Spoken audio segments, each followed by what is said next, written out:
So I just want to give you a quick update to what is, in my opinion, the biggest news story of the century. This comes over from newstoread.com. Never heard of them, could be full of shit, but maybe not. The Last Jedi has been pulled from all theaters in China. Lucasfilm reportedly pulls Rian Johnson's Star Wars Episode 8, The Last Jedi, from Chinese theaters following disappointing box office results. Ooh, that's gotta sting. That has got to sting.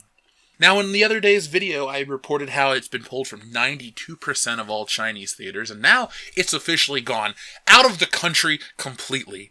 Which, I guess, is a first, because it came out 2 weeks ago? Not even 2 weeks ago? So, in the words of the old Star Wars Episode 1 racer game, it's a new lap record! For how quick Star Wars can come out in China and then leave the country instantly. I don't really know what to say. Like I said last time, there's tons of excuses. People want to say, oh, Star Wars has never been big in China. But my response is still the same, and that's, I'm happy. It's hilarious. It's nice to see a company that people call too big to fail kind of fail somewhere. It keeps them honest and humble, and that's really what I want out of this entire situation. So there's a few interesting notes from this article. Mainly, shortly after The Last Jedi hit theaters in mid-December, many moviegoers started voicing their discontent with Johnson's film. While it's arguable just how authentic the film's audience scores are, there's no secret that theater attendance is down sharply in comparison to The Force Awakens. That is true. I believe it's about 36% less than The Force Awakens, which, not surprised. This has been a divisive film. Yesterday, I was over on a website called JediTempleArchives.com, and the owner is kind of a weird guy. His name's Paul. Kind of a grown child. But he posted an article talking about why the Star Wars merchandise is doing so poorly. And down in the comments, a lot of people seem to be just discussing their displeasure with the film in general. So it'll be interesting to see where we are in 10 years, because everyone likes to act like there was instant hate for The Phantom Menace. And while I didn't like it as a kid, it wasn't like some acquired hate that I got from the internet, because in '99, while the internet was easily accessible, it wasn't in everyone's home like it is now. You didn't carry it around in your pocket. In 1999, I remember going to my local library and printing out pictures of Obi-Wan Kenobi and stuff in anticipation for the film, and picked up Obi-Wan and the Darth Maul action figures. I was ready to go, and then I saw the movie and I just didn't give a shit. I don't know, that's a topic for another day, but my point is, everyone acts like everybody hated that movie instantly, which wasn't the case. This movie kind of has a bunch of hate instantly, and it makes me wonder, is it the ease of accessibility with information, meaning like I can make a video at 4 o'clock and it's live by 5 o'clock type of deal, or what? But The Last Jedi's got a stink on it already, and you gotta wonder how it's going to go in the future. Is it going to be something that is appreciated down the road, or is it going to be how I personally feel, or I didn't like it the first time I watched it and I have no interest in ever experiencing it again? It was not fun.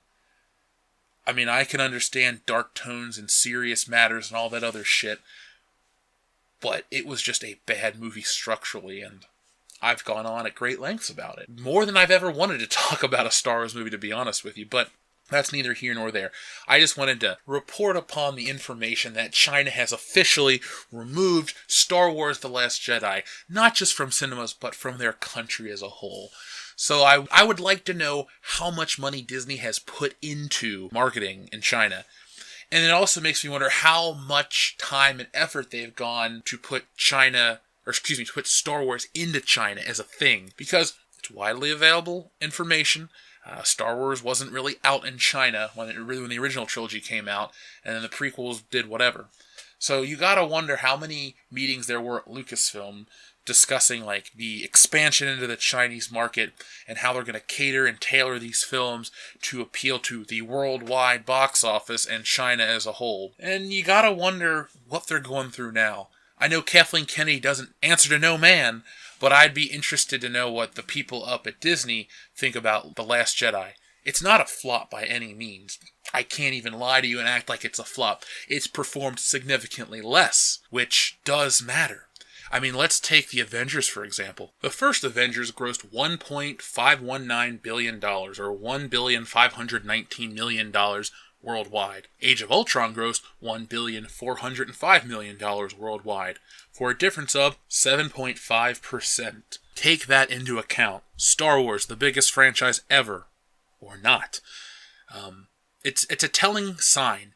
Star Wars is marketed on nostalgia, your childhood, the toys, all this stuff.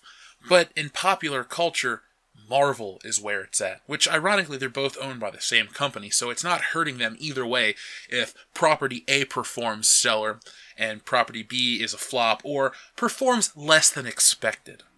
So realistically, Disney wins no matter what. They make billions of dollars, but it's interesting to see how the tides have turned, and it will be even more interesting to see where we go in the future. I would like Star Wars to come back and be this epic thing, but since 2015 it's been trash. I don't like The Force Awakens. I don't like how they bastardized the original characters in service of the new inferior characters.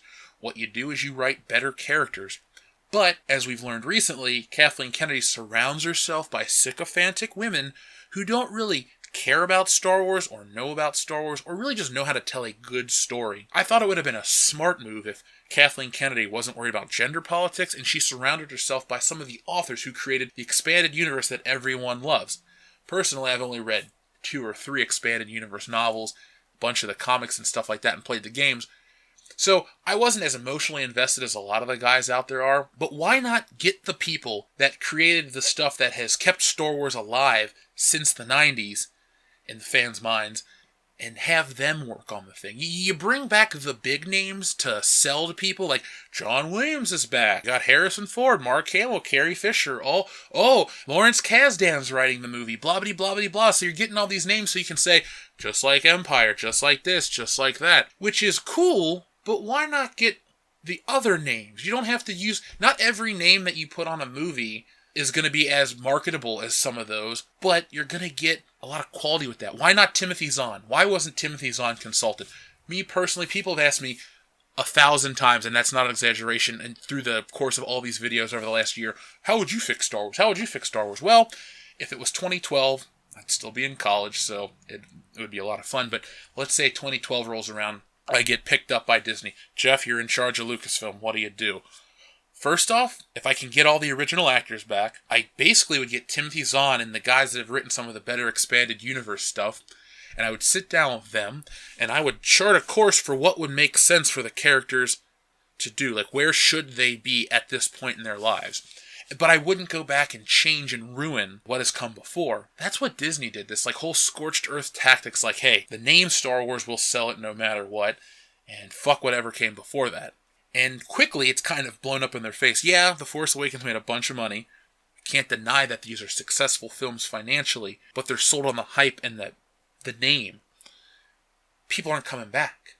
I'd love to see the DVD Blu-ray sales of this movie. Now, in my older videos about Star Wars merchandise, I've mentioned how I can find The Force Awakens in bargain stores on Blu-ray. Not once in my 24 years of being a Star Wars fan have I ever found Star Wars videotapes or DVDs in a clearance section at a clearance store. Like Ollie's Bargain Bin Outlet is like, it smells, it's of cheap plastic, it's a really crappy, it's barely a step above a dollar store, but they're loaded with Star Wars merchandise, Disney Star Wars merchandise. When I see a brand like that sold so cheaply and so in such a poor environment, it makes me think less of the brand. So that's where I am with Star Wars. I think that's where people are with Star Wars, and it's going to be interesting to see where Episode 9 goes. Are they going to repair it? I don't think so. It's kind of too late for this trilogy. This will be, in my opinion, the bad trilogy. Yeah, Episodes 1, 2, and 3 have terrible moments, but overall, they're just okay. They're not the greatest Star Wars movies. They're not the worst Star Wars movies. If you would have asked me 10 years ago what the worst Star Wars movie is, I would have said Attack of the Clones. If you asked me today, I don't know if it's Episode 7 or 8. They both have terrible, terrible things about them. Episode 7 pisses on the legacy of Han Solo, retells the A New Hope storyline. A Death Star comes back. All kinds of unoriginal things are in that film. And then in this one, you piss on Luke Skywalker and the legacy, and you piss on the fans, which is dumb, because Kathleen Kennedy and Rian Johnson and all these people go to these conventions. We love the fans, blah, blah, blah, all this shit. They do charity events. realistically, they're full of shit and they're only in it for their own self-interest. I mean, I saw Kathleen Kennedy on something with Oprah the other day and Jennifer Lawrence on television talking about women in Hollywood. I'm like, Kathleen Kennedy, you're not as relevant as these women are. You work at Lucasfilm. You didn't build Star Wars. You didn't build shit. All you did is you got hired in. I don't know exactly how you got your job, but if you go back and look at all the films she's worked on, she's not a creative consultant. She's like an executive producer or whatever. She deals with the money. So the woman knows money. Good for you, Kathleen. You don't know shit about what makes a good story. I said it on last week's podcast. You're involved with Back to the Future for the finances. Your name may pop up on an Indiana Jones film. It's for the finances. You sure as shit don't know anything about the creative storytelling aspects of these characters. Nothing under your control has created a memorable character. If we remember Kylo Ren, it's for all the wrong reasons. If we remember Rey, it's for all the wrong reasons. Rose is a fucking joke. Today is her birthday.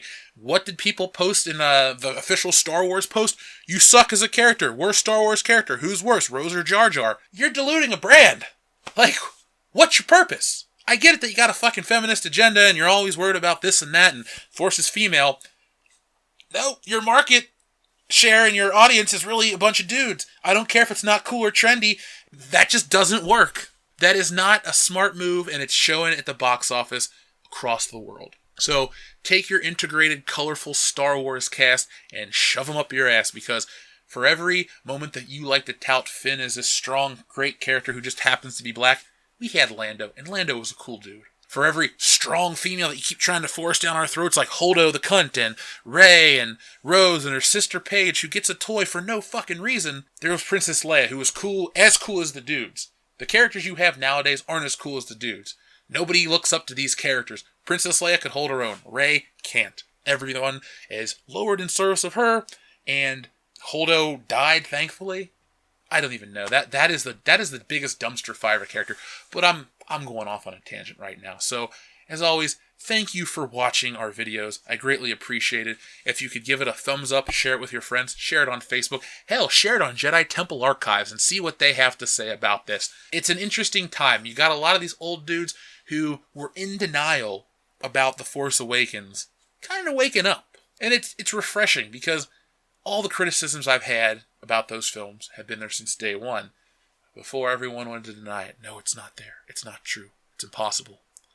Well, they searched their feelings, they knew it to be true, and now they're in the acceptance phase. So, spread the word about world-class bullshitters and modern-day Star Wars, and what a joke it is. If you really like this channel and you've been a subscriber for a while, thank you. And if you could, get over our Patreon page and check it out. 17 cents a day. You get tons of great content. We update it every week with hours of exclusive stuff for you guys. You get early access to stuff on top of stuff that has never seen the light of day over on YouTube. We never did the Star Wars prequel trilogy commentaries. Well, actually, we did. They're just over on Patreon. So, check it out. $1 a month gets you access to all that stuff. $5 or more gets you access to all kinds of great stuff. Thank you for watching. We'll be back later this week with World Class Bullshitters, where we discuss the Han Solo synopsis and how it sounds like it's a train wreck waiting to happen.